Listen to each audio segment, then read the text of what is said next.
D'être avec nous ce soir, malgré le jeûne. Alors tout d'abord, ces difficultés économiques qui frappent les médias, on témoigne justement ces licenciements économiques de cadres au niveau du journal Le Quotidien. Nous avons vu en soutien à vos confrères sur place. Quel est votre sentiment aujourd'hui? Oui, écoutez, je pense que pour revenir au licenciement dit économique par Madiambal Diagne, l'administrateur du groupe... Vous n'êtes pas convaincu? Non, on n'est pas convaincu, puisque le licenciement est un licenciement économique obéit à des règles, à des normes. Il s'agirait d'abord pour lui de prouver que son entreprise vit effectivement des difficultés. La preuve n'a nullement été apportée, il n'a pas pu payer 2 mois de salaire. Ça peut être une crise superficielle fabriquée de toutes pièces. Il peut procéder à la rétention des salaires. Le second élément également, étant entendu que le licenciement est encadré par la loi, la loi dit également quand il faut faire partie des personnes, il va falloir le faire avec les derniers venus. Mais là, il a carrément coupé la tête. C'est-à-dire ceux qui étaient là, les pionniers, les membres fondateurs du groupe. Et on sait bien que quand on crée une entreprise, on apporte soit son capital, mais également la force de travail, on va aller la requérir ailleurs. Donc l'employé est au même titre que le propriétaire, quand même membre de l'entreprise. Donc nous pensons qu'aujourd'hui, il a procédé à un licenciement abusif qui ne répond nullement aux normes, aux termes de la loi. Donc nous pensons quand même que c'est une décision regrettable et cela est d'autant plus surprenant qu'il a carrément coupé à la tête. C'est comme si ces gens le gênaient quelque part. Et en quoi ces personnes le gênent, c'est ça la question. Alors, Khalid, le licenciement abusif, on est bien d'accord, et le licenciement, disons, économique, c'est bien légal, bien reconnu par la loi. Absolument, et encadré par la loi. On peut au moins accorder le bénéfice du doute aux patrons qui procèdent à ce mode de licenciement, en attendant d'y voir plus clair, non? Non, comme je le dis, au terme de la loi, vous verrez n'importe quel inspecteur de travail, on n'a même pas besoin d'être juriste pour le savoir. Je pense que le licenciement étant encadré et qu'il faut faire partir les derniers venus, et lui, s'il procède de faire partir les premiers venus, quand même, là, ça pose problème fondamentalement. Donc, nous ne pouvons en aucun cas gober qu'il s'agit là d'un licenciement économique. D'autant plus qu'il dit pouvoir leur payer leurs droits à compter de la date d'aujourd'hui. Je rappelle que la musique date d'hier. Alors, nous parlons à présent, Ibrahim Khalil, de l'aide à la presse qui divise toujours et encore. Alors, comment le Synpics apprécie-t-il le mode d'attribution, de distribution de cet argent? Écoutez, je pense que par rapport à l'aide de la presse, le Synpics siège, comme à l'accoutumée, à la commission. On envoie toujours un représentant à cette commission. Mais au finish, on se rend compte toujours que cette aide crée beaucoup plus de problèmes qu'elle n'en résout en réalité. Maintenant, qu'est-ce qu'il faut faire? Est-ce qu'il faut maintenir l'aide sous sa forme actuelle? Je ne pense pas. Est-ce qu'il faut... Il y a eu des propositions allant dans le sens de faire en sorte quand même qu'on subventionne les introns, le truc du téléphone, le papier, etc. C'est un coût qui alourdisse un peu les charges dans les entreprises de presse.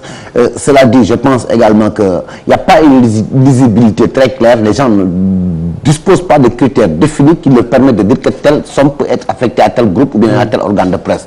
Donc c'est le flou total. À chaque répartition, il y a des problèmes. La commission fait des suggestions. En dernier ressort, la décision revient au cabinet du ministre de procéder effectivement à la distribution de cette aide.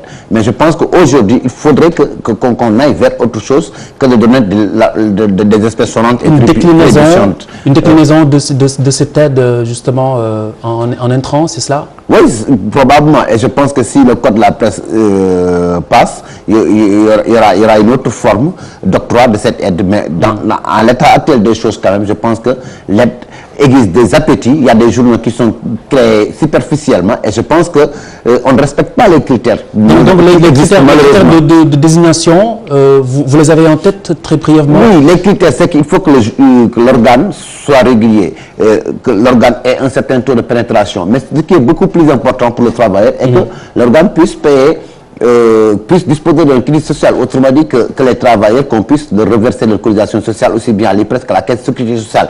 Et ma foi, sur cette question, il y a énormément de problèmes, énormément de difficultés. Est-ce que ces critères ont fait l'objet d'un consensus, d'une discussion? Oui, je pense que les gens essayent d'aller vers un minimum, vers un consensus. Mais je pense que tel ne devrait pas être le cas. Il y a des critères qui existent, qui ont été édictés. Il faut aller vers le respect pur et simple de ces critères. Si un organe quelconque ne respecte pas cette aide, il n'est pas éligible, donc on ne devrait pas lui donner. Et je rappelle également qu'il y a énormément d'organes de presse que les gens ne peuvent pas s'y retrouver. Justement, on a parlé de 189 pour 700 millions de francs CFA. Oui, mais je pense que aussi ça c'est l'argent du contribuable. S'il s'agit de donner l'argent du contribuable, même sous forme d'aide, il faudrait y mettre la forme, y mettre des manières. Cela veut dire quoi? Cela veut dire qu'on ne peut pas prendre de l'argent public, distribuer ça à les gens pour essayer de faire du sentimentalisme pour ne pas frustrer certains. Il y a aussi un autre problème, c'est justement la gestion de cette aide par les patrons de presse qui est souvent décriée. Oui, cette gestion elle est décriée, mais je pense que aussi que pour le travailleur, la contrepartie normale de sa présence dans l'entreprise, de son travail, c'est d'avoir son salaire, c'est de voir ses cotisations sociales reversées, c'est d'être mis dans les meilleures conditions possibles. Après le patron, maintenant, c'est à lui de voir l'aide, on l'a dans l'esprit qui a guidé à la mise en place de cette aide. Il s'est agi simplement de faire en sorte quand même que les organes de presse puissent s'en sortir et les appuyer de façon ponctuelle, momentanée, pour qu'ils fassent pour qu'ils puissent faire face à certaines difficultés qui plombent un peu.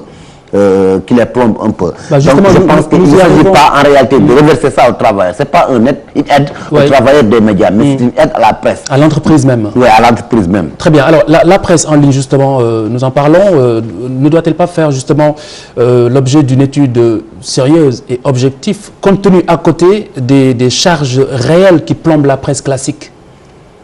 Oui, effectivement, mais je pense que quand même que cette question, tout comme d'autres, sont résolues dans le projet de code de la presse. Puisque aujourd'hui, il est très facile, comme le disait tout à l'heure Ibrahim Elissa Faye, de disposer d'un ordinateur, d'un laptop et d'une connexion Internet et de se dire qu'on a une presse en ligne. Et je rappelle également qu'il y a beaucoup de sites qui ne font que reprendre les articles de la presse classique, de la presse quotidienne. Donc je pense qu'il faudrait quand même qu'on soit beaucoup plus rigoureux dans les critères édictés, faire en sorte quand même qu'on puisse respecter certains préalables pour pouvoir justifier ou bien disposer de cette aide.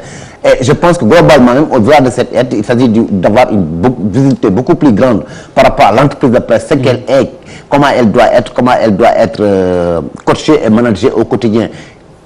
Qui est journaliste. Dans le projet de code, on pose un certain nombre de questions par rapport à l'accès à la profession, par rapport quand même à la gestion de l'entreprise de presse, par rapport à tout l'environnement de la presse a été étudié. Je pense qu'aujourd'hui, l'idéal, il y a cette volonté d'aller vers le vote du code de la presse.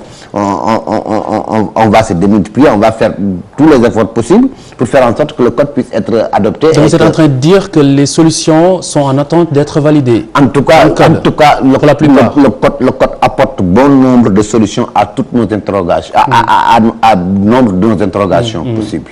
D'accord. Alors maintenant, quand on parle d'aide à la presse, le terme aide, d'autres préfèrent subvention à la place. Je pense que ça devrait également régler un certain nombre de questions. Bon, écoutez, moi je pense aussi que les choses évoluent. C'est-à-dire que la presse, c'est par rapport à sa spécificité que l'aide avait été pensée. Maintenant, qu'on choisisse subvention ou aide, je pense qu'au finish, ça revient au même.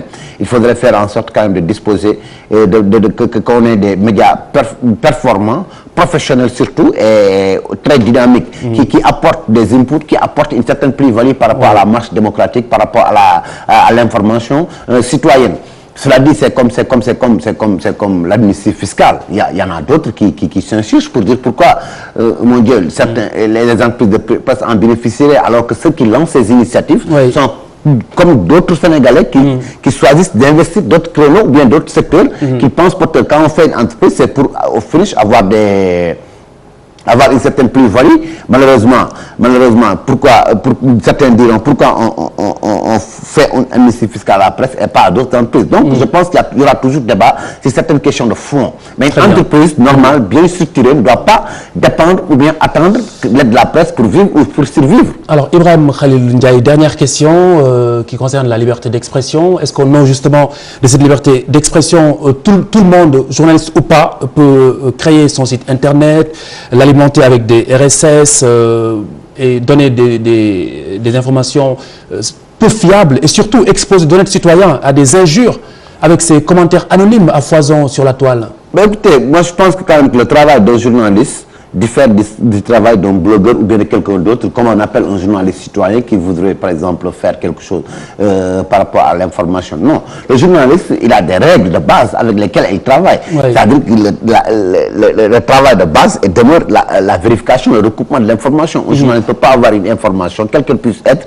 sans pour autant y mettre la forme, voir si réellement c'est une information. Maintenant, avec la toile, tout est ouvert et les gens sont prompts à balancer des choses sans pour autant les vérifier. Ça s'écarte carrément des normes du journalisme et ça devient autre chose. Je pense qu'il y a la liberté d'expression qui existe au Sénégal et par rapport à la création de la presse écrite, il n'y a même pas de déclaration préalable. On peut faire son numéro et puis l'envoyer dans certaines juridictions pour après signaler qu'on a créé un journal. Mais pour l'audiovisuel, il y a un certain nombre de critères à respecter pour avoir des fréquences. Mais je pense qu'il faut dissocier le travail du journaliste et du journalisme citoyen. Des citoyens qui ont le feeling ou bien le plaisir de donner des informations. Qui réclament la liberté d'expression. Est-ce que cette liberté d'expression leur donne le droit de faire injurier Non, non, la liberté d'expression ne donne à personne le droit d'injurier qui que ce soit. Je pense également que le journaliste, quand il peut de façon non délibérée faire mal à quelqu'un. Mais ce n'était pas son objectif premier. Son objectif premier, c'est d'informer les populations. Très bien. Donc il arrive qu'on se trompe en faisant son métier, comme le médecin peut également se tromper. Alors objectivement, qu'est-ce que le SYNPICS peut faire pour éradiquer ce phénomène? Mais écoutez, le SYNPICS est engagé aujourd'hui dans le projet de la Côte. Nous essayons en parfaite intelligence avec certains, et notamment les élus du peuple, d'y parvenir, de faire le lobbying et le plaidoyer nécessaire sans tambour ni trompette. Passe sur la place publique très souvent, on essaie de faire le plaidoyer nécessaire pour que le code puisse passer. Très bien. Ibrahim Khalil Ndiaye, il est le secrétaire général du SYNPICS. Merci d'avoir été avec nous ce soir. Bonne soirée sur TFM.